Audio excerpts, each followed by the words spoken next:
Isang malaking usapin ngayon sa mundo ng showbiz ang pag-uugong ng balitang tila nagkakalabuan na sina Julia Barreto at Gerald Anderson. Ang kanilang relasyon, na dati puno ng matamis na alaala at ipinagmamalaki sa publiko, ay ngayon sinasalubong ng malamig na katahimikan at mga palihim na bulong-bulungan mula sa mga taong malapit sa kanila.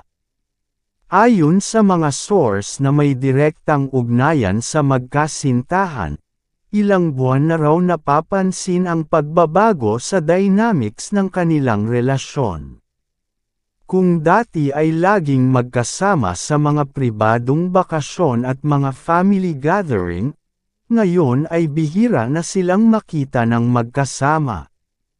Kapansin-pansin din na wala na ang dating sweet posts at public displays of affection sa kanilang social media accounts, na lalo pang nagpatibay sa mga spekulasyon ng publiko. Isang malapit na kaibigan ni Julia ang nagbahagi na ramdam nila ang bigat na dinadala ng aktres nitong mga nakaraang linggo. Madalas daw itong nagkukulong sa bahay at tila umiwas makipagkita kahit sa mga kaibigan.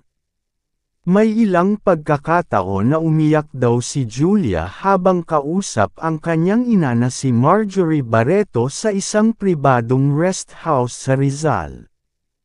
Ayon sa mga nakasaksi, mabigat ang pinag-uusapan ng mag-ina at halatang matindi ang pinagdaraanan ng aktres. Samantala, si Gerald ay abala raw sa kanyang mga negosyo at sunod-sunod na taping commitments. Ilang beses nang sinubukan ni Julia na ayusin ang oras para makapag-usap at magkasama sila, ngunit palaging nauurong ang mga plano dahil sa conflict sa schedule ni Gerald. Ayon sa isang taong malapit sa aktor, sinikap naman ni Gerald na mag-adjust ngunit tila nahirapan itong pagsabayin ang kanyang trabaho at ang pangangailangan ng relasyon. Isa pa sa mga lumulutang na dahilan ng kanilang pag-aalitan ay ang isyu ng tiwala. Sinasabi ng ilan na nag-ugat ang problema sa mga pagkakataong si Gerald ay napapalibutan ng mga babae dahil sa kanyang trabaho. Bagaman walang direktang ebidensya na may third party, ang mga simpleng pagdududa ay lumalim dahil sa kakulangan ng malinaw na komunikasyon sa pagitan nila. Dagdag pa rito, ramdam din daw ng mga malalapit sa kanila ang matinding pressure mula sa publiko na patuloy na nagmamasid sa bawat kilos nila.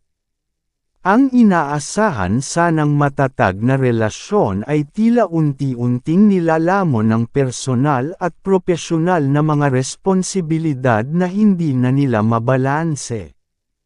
Habang lumalala ang sitwasyon, wala pa ring opisyal na pahayag mula sa magkabilang kampo. Ang katahimikan nina Julia at Gerald ay nagiging sanhi ng mas maraming espekulasyon at lalong nagpapainit sa mga diskusyon ng mga netizens at fans sa social media.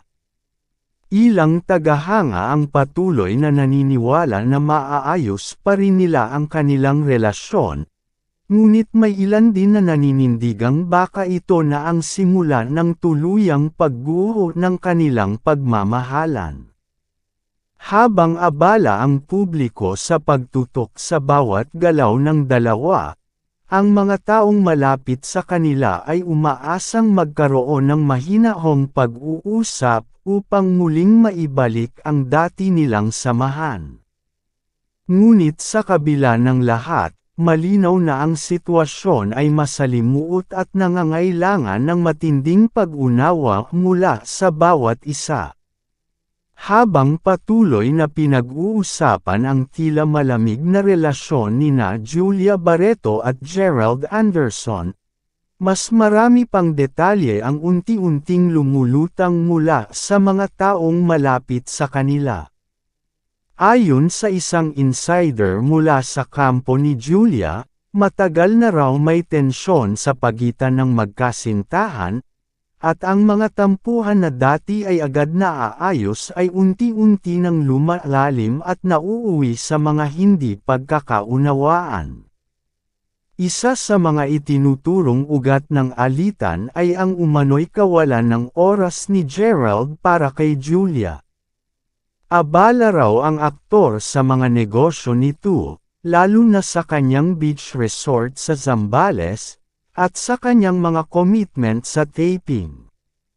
May mga pagkakataon na inaasahan ni Julia ang presensya ni Gerald sa mga importanteng okasyon ng pamilya Barreto ngunit hindi ito nakadalo, bagay na nagdulot ng tampo sa aktres. Bagamat sinasabi ng mga malalapit kay Gerald na ginagawa nito ang lahat,